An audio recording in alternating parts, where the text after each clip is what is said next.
Nah, pemirsa, ramai disebut maju di Pilkada Jakarta nama putra bungsu Presiden Joko Widodo, Kaisang Pangarep yang juga Ketua Umum Partai Solidaritas Indonesia, ternyata justru berpotensi menang di Jawa Tengah.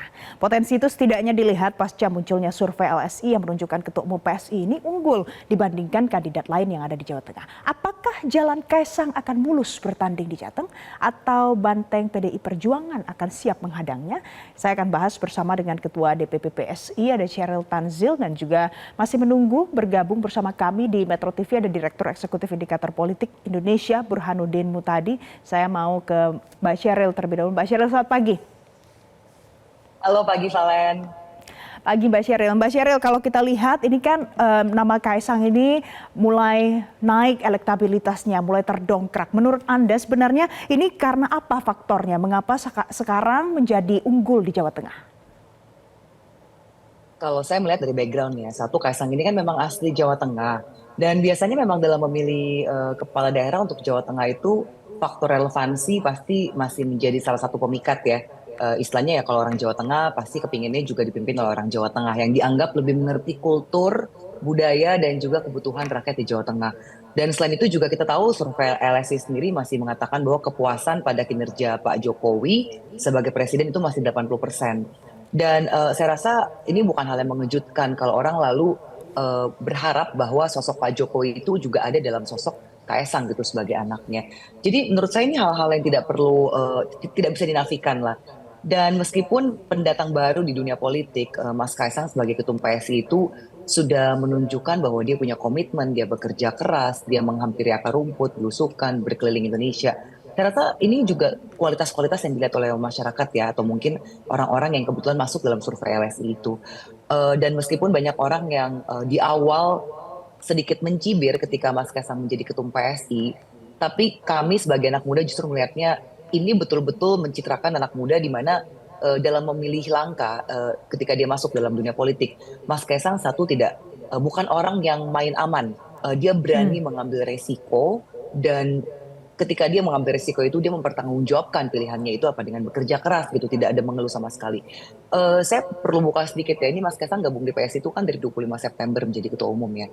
Dan itu dalam kurun waktu 5 bulan dia berkeliling Indonesia untuk membantu PSI dalam Pilpres kemarin dan Pileg kemarin. Hasilnya kami naik 1%. Meskipun angkanya dilihat 1% itu kecil, tapi dalam perjuangan politik untuk kami partai baru ini menunjukkan betul-betul luar biasa. Kenaikan 1% itu kan bisa dibilang kenaikan berapa juta suara ya. Saya rasa ini Oke. dilihat sebagai kualitas dari seorang calon pemimpin kepala daerah Oke. di Jawa Tengah gitu. Baik, jadi ini dilihat sebagai kualitas seorang calon pemimpin. Begitupun PDIP melalui Puan Maharani melihat hal ini mungkin. Tapi Mbak Sheryl, kalau seandainya Puan Maharani menyatakan mempertimbangkan akan menggait Kaisang nanti di Pilgub Jawa Tengah, PSI siap menjajaki komunikasi yang serius dengan PDIP sejauh ini bagaimana? Pasti kami akan menjajaki dengan serius apapun juga kemungkinan-kemungkinan yang bisa kami dapatkan begitu ya. Yang jelas komunikasi antara Mbak Puan dengan Mas Kaisang itu sangat baik. Mas Kaisang pernah di DPP dalam ruangan beliau mengatakan bahwa beliau sangat respect dengan Mbak Puan Maharani. Serta dalam politik memang komunikasi politik itu memang harus dibangun ya dengan semua partai manapun. Karena ya intinya kita kan nggak bisa kerja sendiri untuk memimpin Indonesia atau menjalankan roda pemerintahan ya, tentunya Hmm. butuh banyak kawan. Dan kami berterima kasih sekali dengan pernyataan Mbak Puan gitu. Ini menunjukkan bahwa Mbak Puan sebagai politisi itu betul-betul melihat secara komprehensif, beliau melihat secara strategis, dan memang ternyata hasil survei ya mengatakan bahwa Mas Kaisang ini memang punya popularitas, paling tidak dalam top of mind warga itu dia ada. Baik. Meskipun kita juga melihat bahwa dalam survei LSI itu kan masih ada berapa persen yang mengatakan bahwa tidak tahu atau tidak menjawab ya. Nah ini yang kita Hmm. harus betul-betul perjuangkan kalau memang sampai Mas Kaisang memutuskan untuk maju dalam pilkada. Baik. Jadi sekarang keputusannya belum ada, tapi dengan dinamika yang ada nanti masih terus diperjuangkan oleh PSI. Pemirsa, saat ini sudah ada Mas Burhanuddin Muhtadi bergabung bersama kami di pagi hari ini di Selamat Pagi Indonesia. Mas Burhan, selamat pagi Mas Burhan. Pagi, Mbak. Mas Burhan, kalau seandainya kita lihat muncul nama Kaisang Pangarep yang namanya melejit di Jawa Tengah, menurut Mas Burhan apa faktornya bisa membuat nama Kaisang Pangarep ini kemudian terdongkrak elektabilitasnya? Apakah ini hal wajar atau ada sesuatu yang membuat Kaisang menjadi terdongkrak elektabilitasnya di Jawa Tengah? Sebenarnya wajar saja ya, karena faktor utama yang membuat Mas Kaisang menempati peringkat pertama dalam survei di Jawa Tengah, terutama faktor Jokowi. Sesimpel itu. Dalam survei LSI juga ditanyakan mengapa memilih Kaisang, sebagian besar karena faktor Kaisang berasal dari tokoh atau keluarga politik dan tidak perlu menjadi seorang pengamat kelas kakap untuk mengatakan bahwa beliau tinggi karena faktor bapaknya ya. Dan itu pula yang menjelaskan mengapa Mas Kaisang terutama dalam survei yang belakangan itu muncul sebagai calon gubernur paling tinggi, meskipun secara statistik itu sebenarnya tidak berbeda dengan Kapolda Jawa Tengah Pak Ahmad Lutfi.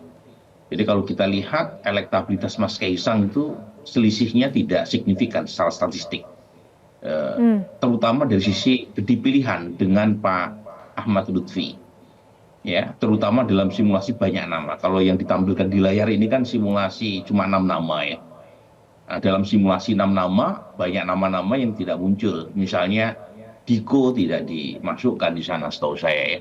Kemudian nama Hendri ya, mantan wali kota Semarang juga tidak dimasukkan dalam simulasi 6 nama.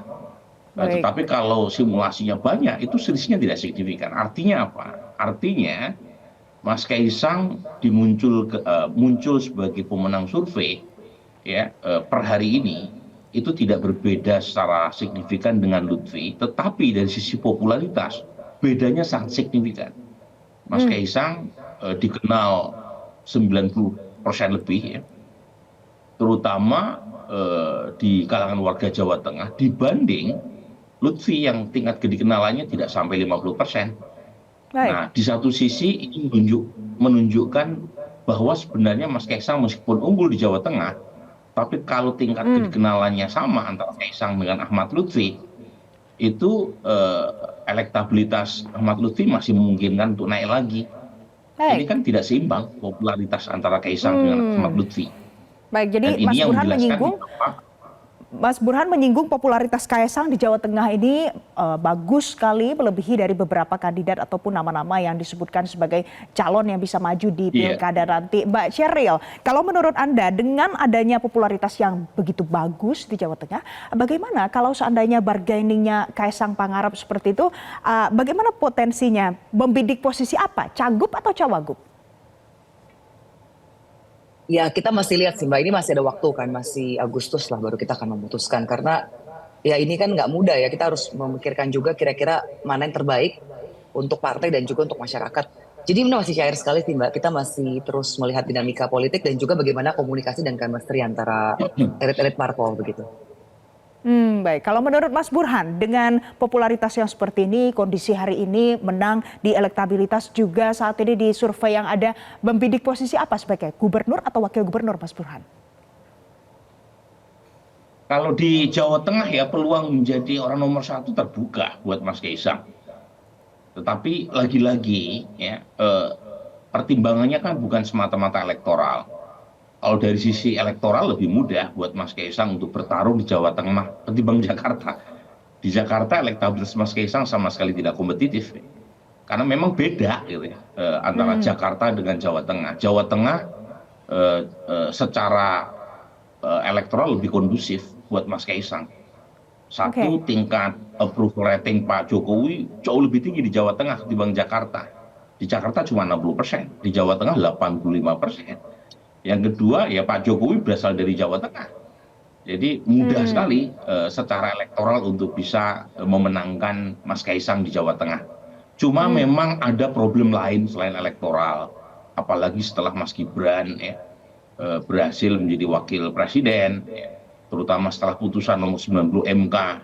Kemudian juga ada presiden terkait dengan perubahan batas usia yang disampaikan oleh MA kemudian ditindaklanjuti oleh KPU ya, yang membuka kemungkinan buat Mas Kaisang untuk maju sebagai calon gubernur atau wakil gubernur. Jadi ada persoalan lain di luar elektoral. Ada persoalan lain. Oke. Iya. Walaupun kata Mas Burhan ada persoalan lain, tapi tadi Mas Burhan mengatakan kalau besar kemungkinan untuk menduduki posisi nomor 1 di Jawa Tengah. Kalau seandainya ada analisa seperti itu Mbak Sheryl, bagaimana kerja mesin politik PSI sejauh ini di Jawa Tengah untuk mempersiapkan hal ini dengan kemungkinan yang ada? Di Jawa Tengah kita sejak pileg itu sudah mempersiapkan secara struktur organisasi sudah dirapihkan ya, cukup kuat begitu. Dan tentunya ya kalau misalnya kita bicara posisi apakah gubernur atau wakil begitu ya, tentunya ini harus komunikasi antara partai-partai pendukung juga gitu loh. Karena ketika maju itu kan kita ada minimal kursi yang harus mendukung. Dan tentunya kita nggak mungkin berjalan sendiri, kita pasti akan komunikasi dan harus timbal baliknya yang setara begitu. Jadi pembicaraan ini sih masih terlalu jauh lah untuk kita buka sekarang ya. Langkah apa yang akan diputuskan oleh Mas Kaisang. Nanti kita tunggu bersama karena Sekjen juga sudah bilang kita Agustus baru bisa memetakan dan lalu kita Agustus akan rilis ke media.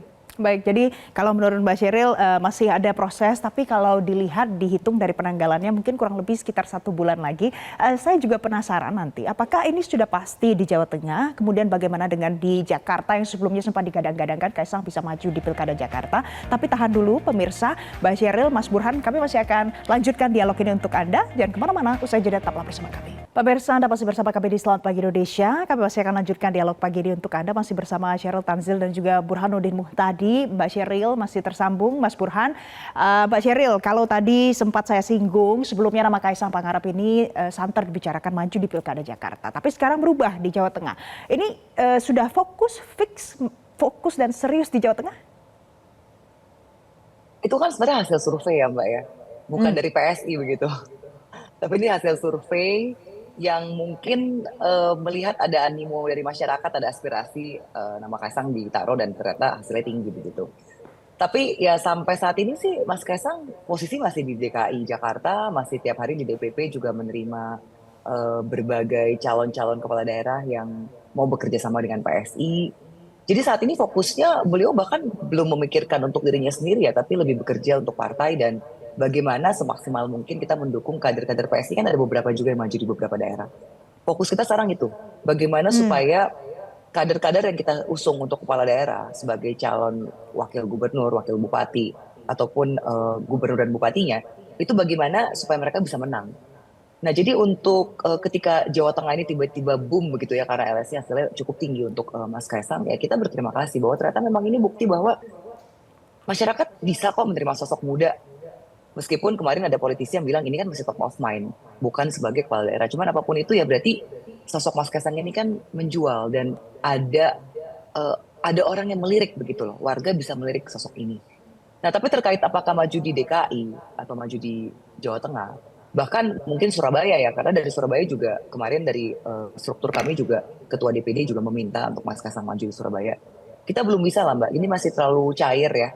Kita masih menghitung-hitung juga kira-kira apa yang terbaik untuk partai kita dan juga terutama konstituen PS ini sebenarnya aspirasinya tuh lebih kuat maunya Mas Kaisang di mana begitu.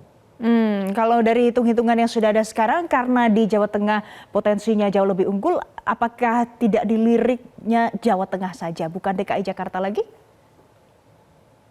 Tentu jadi pertimbangan ya, karena angka survei itu kan merupakan suatu indikator, salah satu indikator.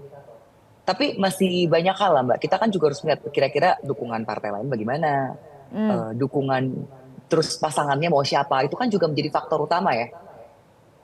Oke, Mas Burhan, kalau menurut Mas Burhan, realistis tidak Mas kalau seandainya Kaisang Pangarep kemudian fokus saja di Jawa Tengah, bukan lagi di Jakarta atau di daerah lain?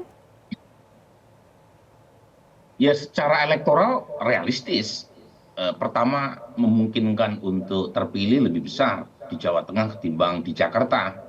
Yang kedua juga secara rasional punya ekspektasi untuk melancarkan atau mempermudah atau memperbesar basis elektoral buat PSI untuk 2029.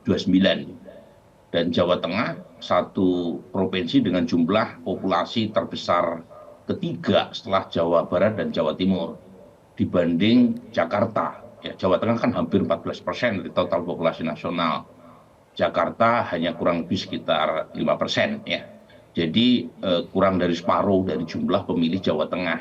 Kalau misalnya Jawa Tengah dibidik oleh Mas Kaisang untuk maju di perhelatan pilkada mendatang, tentu juga akan membantu buat PSI besar di provinsi ini. Jangan lupa kalau kita lihat data survei LSI itu clear itu. Mas Kaisang peringkat pertama tapi PSI masih 1% di Jawa Tengah. Nah, artinya tidak linier antara kedipilihan Mas Kaisang dengan elektabilitas PSI di Jawa Tengah. Dan ini menunjukkan sekali lagi bahwa sebenarnya memang bukan faktor mesin partai yang membuat Mas Kaisang elektabilitasnya tertinggi di Jateng. Ya, simply karena faktor personality Pak Jokowi. Nah, kalau misalnya pertimbangannya untuk 2029, ya memang lebih rasional di Jawa Tengah ketimbang Jakarta. Meskipun dari sisi coverage ya mungkin jauh lebih besar ya. Coverage-nya untuk diliput oleh media atau perhatian publik di Jakarta ketimbang Jawa Tengah. Jadi peluangnya lebih besar di Jawa Tengah. Mbak Sheryl, kalau melihat sinyal-sinyal yang diberikan sejauh ini, apa sebenarnya kejutan di bulan Agustus yang mau disampaikan nanti itu? Apakah nanti mungkin Kaisang akan all in all out di Jawa Tengah bukan di Jakarta? Namanya kan juga kejutan ya Mbak ya. Kalau saya bukan di sini berarti bukan kejutan. Cuman sebenarnya ya ini bukan sesuatu kayak kita mau kasih surprise atau gimana. Ini memang kita lagi menjajaki betul-betul melihat bagaimana kemungkinan-kemungkinan. Yang tadi saya bilang ini kan nggak bisa PSI sendiri memutuskan, tapi kita juga harus melihat partai mana aja yang mau mendukung. Lalu bagaimana supaya kesepakatan itu sama-sama win-win. Jangan sampai kan karena Mas Kaisang surveinya tinggi lalu kita merasa kita bisa jalan sendiri. Nggak seperti itu sih Mbak. Politik itu kan dibutuhkan komunikasi lintas partai ya. Dan ya masih panjang lah Mbak ini waktunya. Agustus aja kan masih bisa sampai 30 Agustus gitu ya. Jadi ya kita lihat lah. Tapi apapun juga keputusan Mas Kaisang pastinya all out pasti. Karena beliau orangnya komitmen, orangnya pekerja keras. Dan nggak mungkin lah kalau orang sampai mau maju lalu setengah-setengah gitu ya. Nggak ada lah, saya rasa semua kandidat yang maju itu pasti all out. Baik, Mas Burhan, saya mau terakhir ke Mas Burhan. Singkat saja Mas. Mas Burhan, kalau sejauh ini kita lihat di Jawa Tengah itu biasa didominasi oleh PDIP, kemudian ada PKB. Dengan kondisi hari ini, bagaimana peluang PSI untuk masuk di sana juga, Mas Burhan? Memang secara elektoral, terutama di tingkat pemilihan legislatif masih berat ya partai-partai lain di luar dari PDI Perjuangan untuk bisa mencetak sukses di Jawa Tengah. Nomor 2 PKB, tapi selisihnya juga sangat signifikan secara statistik. Tetapi lagi-lagi pola pemilihan elektoral kita itu selalu tidak linier antara pemilihan di legislatif dengan pemilihan di pilkada atau pilpres. Jadi terjadi split ticket voting. Dan itu yang menjelaskan mengapa pasangan 03 Ganjar Mahfud itu juga kalah di Jawa Tengah ya, dibanding Pak Prabowo Gibran. Padahal kita tahu Pak Prabowo yang berasal dari Gerindra itu elektabilitasnya juga tidak bagus di Jawa Tengah. Karena banyak pemilih PDI Perjuangan yang melirik Prabowo Gibran, terutama karena faktor personality Pak Jokowi sekali lagi. Jadi data adalah data. Jadi orang suka tidak suka, data menunjukkan banyak PDI Perjuangan, pemilih PDI Perjuangan yang memilih karena faktor personal yaitu Pak Jokowi. Di Jawa Tengah hanya Wonogiri dan Boyolali yang Ganjar Mahfud unggul. Ya. Di luar itu disapu bersih sama Prabowo Gibran. Dan apa yang menjelaskan Pak Prabowo di 2024 menang di Jawa Tengah, sementara di 2014 dan 2019 kalah telak di Jawa Tengah, ya faktor Pak Jokowi. Dan itu pula yang menjelaskan sekarang untuk konteks pilkada. Jadi memang sekarang PDI Perjuangan punya PR besar, karena dari nama-nama yang disurvei oleh LSI, terutama dari internal PDI Perjuangan, belum kompetitif. Mas Bambang Pacul kisaran 6%, kemudian Hendri juga seperti itu. Jadi ini memang satu eksperimen sekali lagi Valencia. Eksperimen kekuatan mesin partai melawan kekuatan personal. Nah, siapa yang unggul? Kita tunggu ya di November 2024 jadi ini. ada peta baru di sini, jalan masih panjang, masih dinamikanya masih terus bergulir di karangan para politisi dan juga partai-partai. Terima kasih Mbak Sheryl Tanzil sudah bergabung bersama kami. Terima kasih Mas Burhanuddin Muhtadi sudah bergabung bersama kami di Selamat Pagi Indonesia.